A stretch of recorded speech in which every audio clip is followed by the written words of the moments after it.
Assalamu alaikum. This is the first lesson in the A2 level biology series. So let's start with the syllabus. The subject code for AS and A level biology is 9700. This year you are required to do 8 chapters, starting from chapter number 12 till chapter number 19. But beside these 8 chapters, you should have the basic knowledge and understanding of all the 11 chapters of AS biology as well, because you will have to make connections between these concepts, and then the concepts that we are going to deal with in A2 level biology will become very easy for you to understand. Now, as far as the assessment criteria is concerned, this time you'll be appearing for 2 papers, paper 4, which is the structured questions papers, and the paper 5, which is planning, analysis, and evaluation. Paper 4 is of 2 hours. It's a 100 marks paper, so a very lengthy paper. It has got 2 sections, section A and B, and you are given a choice in section B. So there are 2 questions given, out of which you have to perform 1, and which is of 15 marks. So it's a type question that you have to perform, and every answer has to be given in the question script only. This paper constitutes 38.5% of your total marks. Then comes the planning and evaluation part. This paper is of 1 hour 15 minutes. This is of 30 marks. So here you're given 2 questions which you have to perform there in the question paper itself, and the weightage that is given is 11.5%. Now, this is the book that has already been endorsed by Cambridge by Mary Jones. It's a 4th edition, and it contains all the topics from AS level biology as well as A2 level. Now, this is how we plan to cover our syllabus for this entire term. So for A2 level biology, our course completion timeline is from December 21st, 2020 till April 4th, 2021. So we'll be having 2 classes a week, Thursday and Sunday, and each class is a 1.5 hour each. And so these are the 8 topics and the number of weeks that have been allocated to them. So we are going to start with introduction today, but then instead of chapter number 12, we are going to start from chapter number 14. The reason being that this chapter you have already covered in O levels, so you have at least some basic knowledge about it. So we'll start with homeostasis, then we'll move to control and coordination, energy respiration, photosynthesis, then inheritance, selection and evolution, classification, and then genetic technology. So this is how we plan. So some chapters have been given a week to cover, some chapters have been given 2 weeks, and some which are lengthy, we have been given 3 weeks also. So this is how we plan to cover it by April 4th, inshallah. And after that, we are going to extensively solve all the past paper questions, inshallah. So this is how we plan to cover the entire syllabus.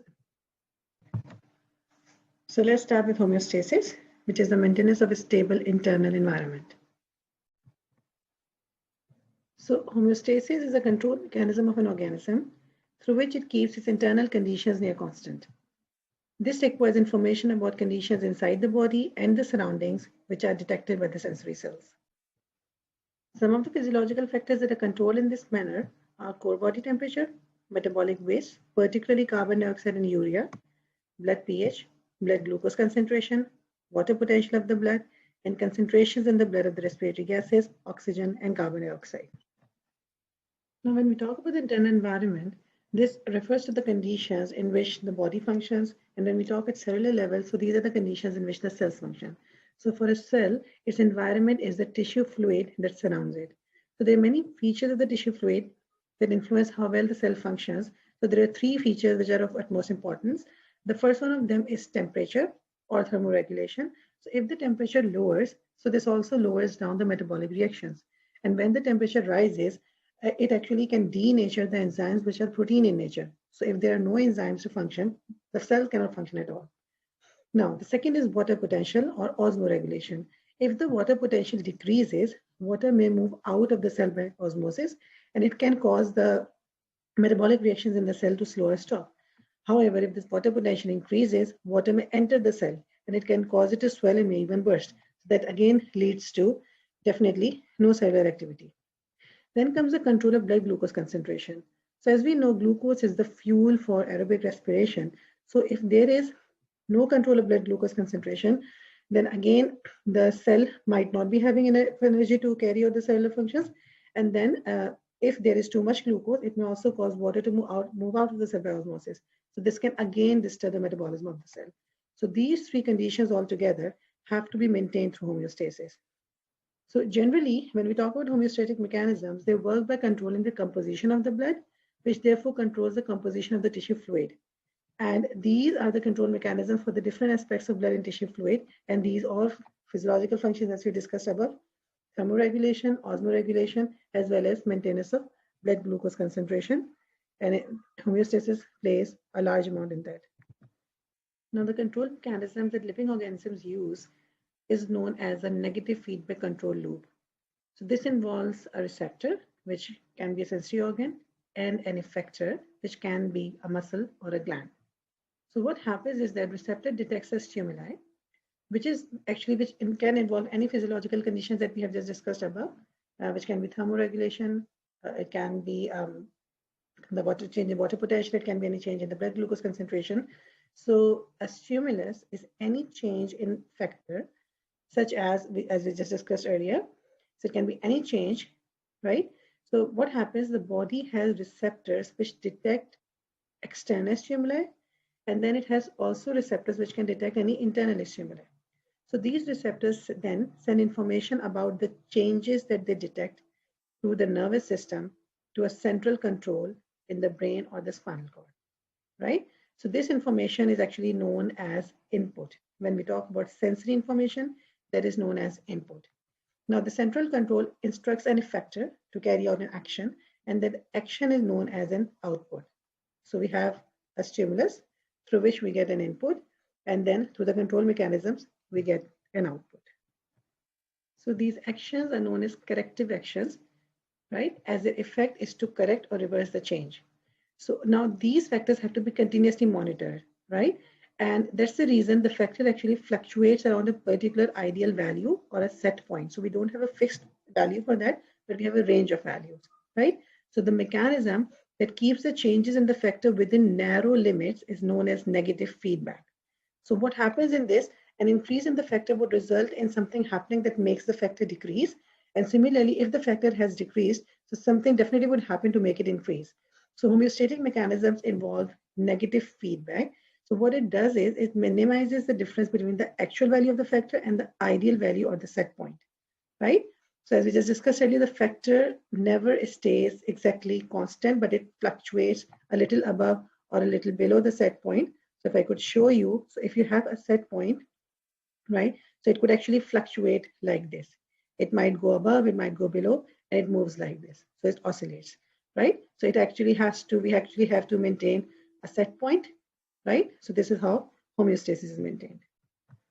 So in mammals, the homeostatic mechanisms have coordination systems. One of them is the nervous system and the other is endocrine system. So nervous system involves the information in the form of electrical impulses, which is transmitted along the nerve cells. Now, through the nervous system, the response is very fast and quick. And the second one is endocrine system, which uses chemical messengers, which are hormones. They travel in the blood in the form of long distance cell signaling. So through the endocrine system, we get a response which is a little slower, okay, but it can last longer. But from a nervous system, the response that you get is very fast and quick. So this is a diagrammatic representation of how the negative feedback loop works. So we start with the stimulus, and any change in the stimulus is detected by the sensor. Now the sensor then sends this information to the control center, which can be brain, spinal cord, or the endocrine gland also. And then this actually sends then information to the effector, and the effector then acts to bring that stimulus back to its normal range. So here is an example of how the body temperature is maintained. So we know that the body temperature has this value of 37 degrees Celsius, so that's an average range. Now, if the body temperature exceeds this value, if it increases from 37 degrees Celsius, so the nerve cells in the skin and the brain would detect that change. So they are the sensors, right? Now they would send this information to the temperature regulatory center in the brain, which is the control system. And then they will actually order these sweat glands throughout the body to release sweat. Now, sweat will actually cool down the skin, right? And this would bring the body temperature back to its normal range. So this is how the negative feedback loop works. Alternatively, if the body temperature had decreased, let's say, so again, this would also have been detected by the nerve cells in the skin and the brain. The same information would have been sent to the temperature regulatory center in the brain. And then what would happen? Then the body would actually, you might have shivering, right? So body would actually become warmer, and then the body temperature can again be brought back to 37 degrees Celsius. So that's how a negative feedback loop works. Now you might be wondering, like, Okay, so that's negative feedback loop. So what actually is a positive feedback loop? So a positive feedback loop actually, what it does, it actually enhances the, like if a change has occurred, so it would actually enhance the reaction further. So this is an example. For example, there is, let's say, a break or a tear that has occurred in the blood vessel, right? So blood is actually leaking, so it has to be clotted, right? So the positive feedback cycle will be initiated. So what would happen? First up, if there is any wear or tear, platelets would go and adhere to the site, right?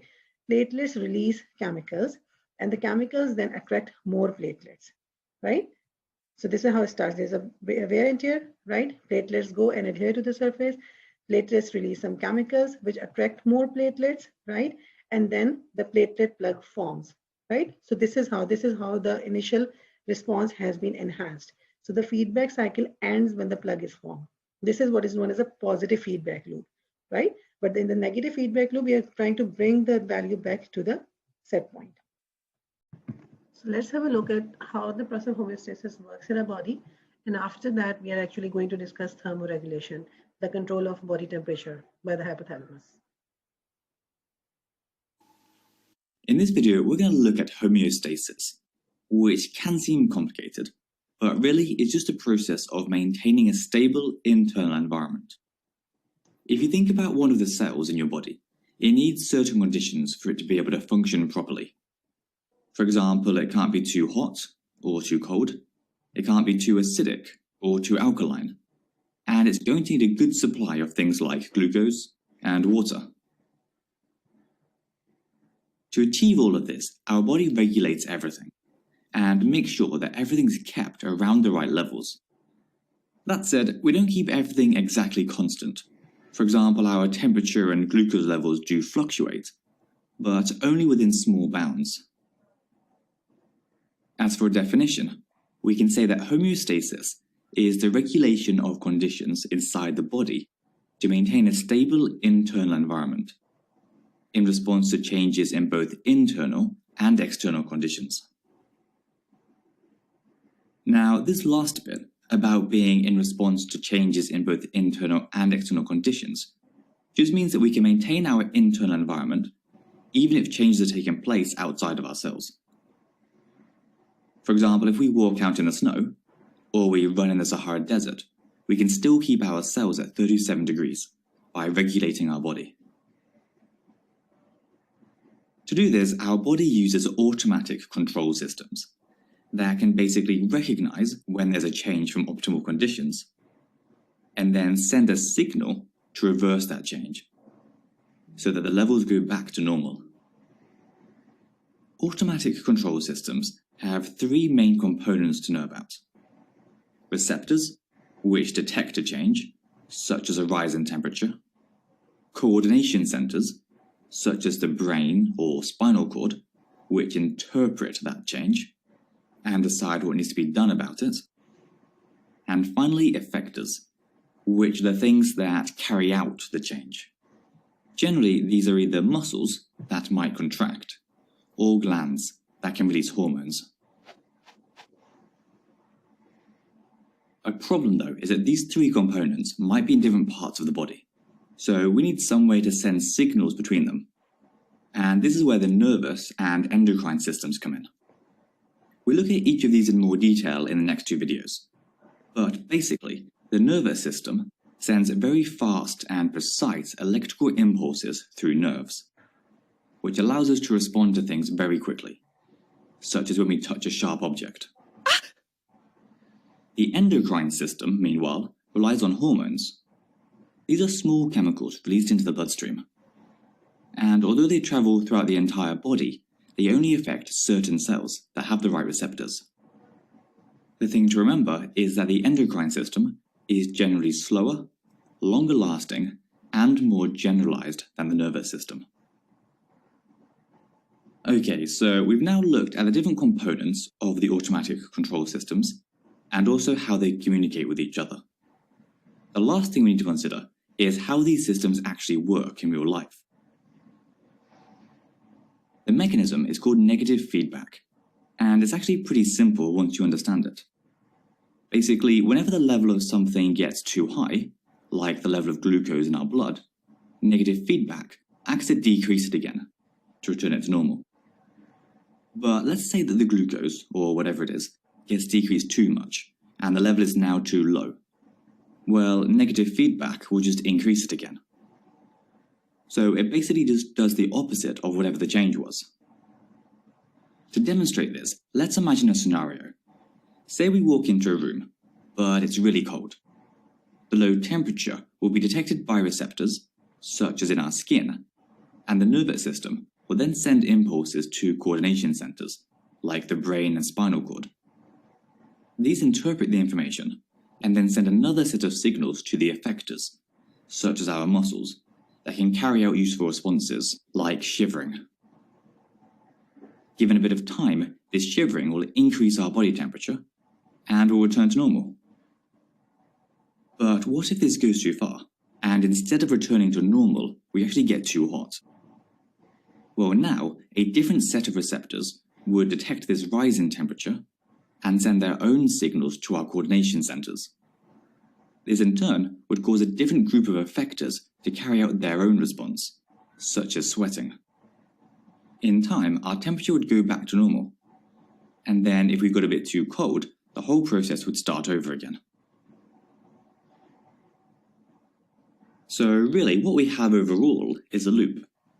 If the levels of something get too low, our automatic control systems bring them back up to normal through negative feedback. And if they then get too high, another control system will bring them back down. And that's homeostasis for you. Basically the overall process of maintaining a stable internal environment for us. So now let's talk about thermoregulation, which is a control of body temperature. So when we talk about normal human body temperature, it actually ranges from 36.5 degrees Celsius to 37.5 degrees Celsius. So it's a range, and 37 degrees Celsius is actually taken as a value, an average value, and human body temperature actually varies. So you can actually imagine it as like, for instance, like, yes, this is 36.5 degrees Celsius, and then we have 37.5 degrees Celsius. So 37 is an average, right? So body temperature could actually fluctuate. It would go up from 36.5, and as the body detects the, yes, the temperature is getting higher, so it would actually send signals to bring it down. And then if it brings, if it becomes very low, so body would actually again get some signals to bring the temperature up. So it actually moves on in oscillations. So it is never fixed at 37 degrees Celsius, right? But actually this is a set point between which it actually keeps on actually varying and maintaining.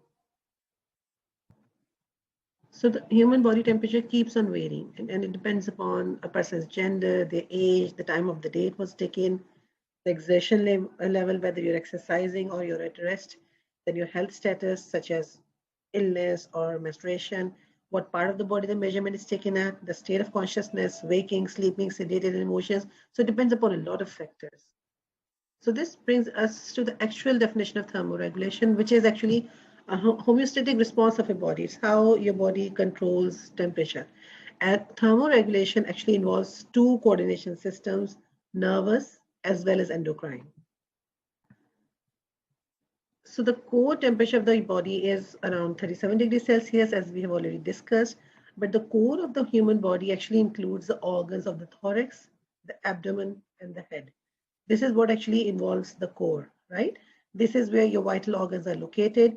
And we have been talking about maintenance of the body temperature. So actually we want that for the enzyme systems to work in a better way, actually, because enzymes are protein in nature. So if the temperature becomes higher or lower, the enzymes would not be able to function appropriately, right?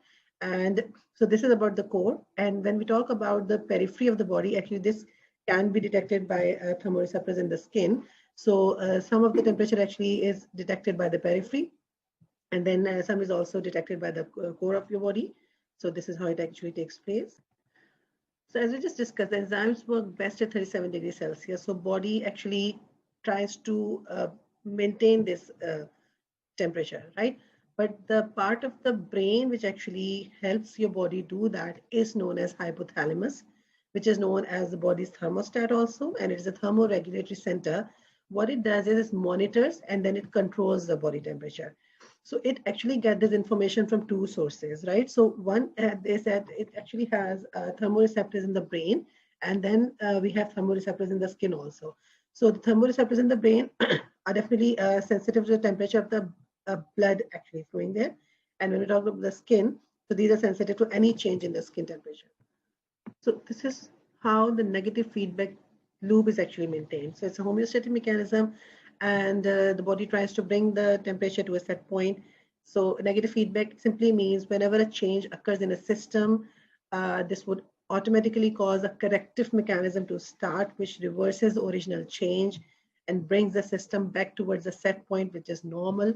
This is what the hypothalamus does. It detects any change in the temperature and then it tries to set it to normal. So this is a pictorial view of how hypothalamus looks like. So this is a part of the brain, and the blue portion that you see here in the enlarged diagram is the hypothalamus. And beneath the hypothalamus, you are able to see the pituitary gland, which has two parts, anterior and posterior.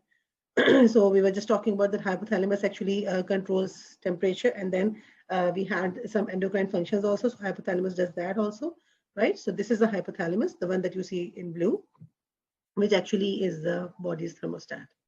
So here you can see various parts of the hypothalamus, like here is the anterior hypothalamic area, which controls the body temperature. Then here you can see the medial preoptic area, which actually controls the blood pressure. Then you can see here the posterior hypothalamic area, which actually controls the shivering. So it has a lot of actually functions are maintained by the hypothalamus. And then it also sends signals to the anterior and posterior pituitary glands to release certain hormones into the system as well. So this is just a brief review of what we were discussing a while back, that we have central thermoreceptors, which are actually in the hypothalamus, and the spinal cord. They detect any increase or decrease in the blood temperature. Then we have thermoreceptors in the skin, which would detect any increase or decrease in the temperature of the surroundings.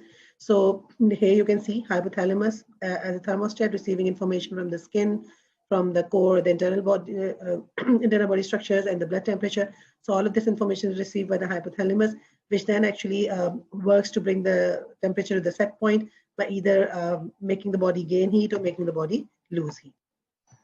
So there are various ways by which body gains or loses heat. So the body actually has to maintain its heat budget. So heat is actually gained by conduction from warm air which is surrounding the body, as well as by increasing a body's metabolic activity, which generates heat energy. And as the muscles move or they shiver, so this generates heat energy in the body, right? And heat is lost by conduction and radiation to cold air or water, or by evaporation as sweat is released from the body. So it actually helps in cooling down the body surface. Besides these, humans also have some behavioral changes in their body, right? They might, according to temperature, they might actually wear different clothes. Like they might wear warmer clothes in winter and lighter clothes in summer. Then definitely seeking shade. So these are different behavioral aspects also that humans do. Besides hypothalamus actually acting to control the body temperature. So just to know that keeping warm, basically definitely insulation will be increased. The subcutaneous fat actually reduces the conduction of heat from the body. Then the sweating would also be reduced. So evaporation definitely reduces because of that, and increased shivering. This actually produces more heat. So the heat actually is produced by the muscle, and it increases by 2 to 5 times. And in order to stay cool, body would increase the blood flow to the skin, right? It increases conduction, radiation of heat from the body. Then sweat secretion would also increase, which hence it causes increase in evaporation and definitely reduced activity. So this is just a cross section through the skin, wherein you can see this is the subcutaneous, the fat cells there. And here you can see a temperature receptor, which definitely detects any change in the skin temperature and then sends the information to the hypothalamus. This is actually the hair erector muscle. Like for instance, if it is cold, it would contract and it will pull this hair up, hair shaft up, right? So it will actually insulate, trap the heat below it. Then you can see this is a sweat gland. And if a person is feeling cold, the sweat gland actually would not release any sweat, because we do not want any sweat over there, right? So, and likewise, if the temperature is more, so definitely this erector muscle would relax, but the sweat gland would secrete sweat, which would actually be here on the top of the skin and help in evaporation. At the same time, blood capillaries also would vasodilate in case of more temperature because we want to release heat from the system. And while if it's cold, the blood capillaries will constrict because we want to retain heat into the system. So this is just another example of how actually when in a warm climate, you must have noticed that the skin actually goes red. So what happens, the vessels near the skin, they open up, they vasodilate. And so through those actually heat is lost into the surroundings, right? So this is how vasodilation occurs in warmer temperatures. And at the same time here you can see in cooler temperatures, this is vasoconstriction because we do not want any more heat to be lost into the surroundings and we want to retain the heat. So here you can see vasoconstriction at the surface, but here you can see actually the blood flows through these vessels deeper in the skin because we want this heat to be retained into the body. And another diagrammatic view of what would happen in a cold weather, where you can see that the hair shaft is actually, the hair is actually pulled up. This erector muscles actually have contracted, right? As well as you can see vasoconstriction in the blood vessels, right? And you can see this is the sweat gland, but you do not see any sweat on the surface of the skin. But at the same time, if you compare it with anything that's like happening in the warm temperature, so here you can see vasodilation also. You can see these thick vessels there at the surface, as well as you can see that these erector muscles are actually relaxed, right? And the sweat glands are actually releasing the sweat, which you can see at the surface of the skin, which would have evaporation and cooling down the body. So here's a flow chart of what happens when the core body temperature rises above 37 degrees Celsius. So this is detected by the thermoreceptors. Then the information is sent to the hypothalamus, which causes the sweat glands to release secretion. And what would happen after that? More water covers the skin, more evaporation, right? At the same time, the hypothalamus actually causes the muscles to reduce their activity as well, because we do not want more heat to be generated. So as the muscles reduce their activity, less heat is generated. Then muscles of the skin arteriole walls, they relax, causes vasodilation and more radiation and conduction of the heat. So this is what happens when the body temperature rises above 37 degrees Celsius. So here you can see all of these things together. They actually try to bring the body temperature down, and the temperature returns to 37 degrees Celsius. This is the negative feedback actually, and then this information is sent again by the thermoreceptors to the hypothalamus, which actually causes these effects to actually stop, and the body temperature is then set again to 37 degrees Celsius. Alternatively, when the core body temperature reduces below 37 degrees Celsius, this again will be detected by the thermoreceptors, which then again send the signals to hypothalamus. So hypothalamus would increase shivering by the muscles because we want more heat to be generated now. And sweat glands will decrease their secretion because we do not want any water to leave, right? Because we do not want like this evaporation to happen. And muscles of skin arterial walls will constrict, right? So it will lead to less radiation and conduction of heat. So in this case, when the body tries to bring the temperature to 37 degrees Celsius, once it has gone below 37 degrees Celsius, so what happens is that the muscles of the skin arteriole and the sweat glands, they would actually work together to make the body lose less heat to the surroundings, right? But at the same time, as the muscles are shivering, they would actually make the body gain more heat. So this again, as a negative feedback loop, will again be sent, the information will be sent again to the thermoreceptors, which then will send the information to the hypothalamus, and then it will know, yes, the body temperature has been brought back to the set point. So all of these will stop then. So we've already discussed the nervous aspect of the hypothalamus, but let's see the endocrine aspect also. So hypothalamus, actually there are two hormones that are related. One is the thyroid gland as well as the adrenal glands. They release hormones. So let's just talk about first what happens to the thyroid gland, right? So hypothalamus actually senses low circulating levels of thyroid hormones. So there are two hormones that are there, T3, which is triiodothyronine, and thyroxine, which is T4. So once the hypothalamus senses that there's low level of these hormones actually circulating in the blood, so it actually responds by releasing a hormone, which is thyrotropin releasing hormone. Thyrotropin releasing hormone is actually secreted by the hypothalamus, and where it actually stimulates the anterior pituitary gland to secrete thyroid stimulating hormone. Then the thyroid stimulating hormone actually releases T3 and T4 into the system, which increase the metabolic activity in the liver because we want more heat to be generated into the system, right? So this is what happens once the temperature is below 37 degrees Celsius. And once the temperature goes back above, so again, the signal will be sent to the hypothalamus and it will stop the secretion of thyrotropin releasing hormone, right? And then these hormones will no longer be in the system. While when we talk about adrenal glands, they secrete adrenaline. Adrenaline actually causes the breakdown of glycogen into glucose, and then glucose is later on used as a source of energy because the body wants heat energy actually to be produced. We want the temperature to be up once it gets cold. So this is what actually happens in a situation where the body temperature has fallen below 37 degrees Celsius. So the endocrine aspect will also help in that case. So just to sum up, like if the body wants to control homeostasis, so if the stimulus is actually increased body temperature while you're exercising or the surrounding temperature has increased, it will all be detected by the hypothalamus. Then what it can do, it can actually cause the sweat glands to secrete sweat, right? Or it can cause the skin blood vessels to actually dilate. And all this will actually try to bring the body temperature down to the set point. Likewise, if the stimulus is that the body temperature has decreased, maybe due to cold surroundings, so this again will be detected by the hypothalamus, which can send signal to the blood vessels to constrict, so that body loses less heat into the surroundings, or it can cause the muscles to shiver more to generate more heat, and all this actually work together to bring the body temperature back to set point, which is 37 degrees Celsius.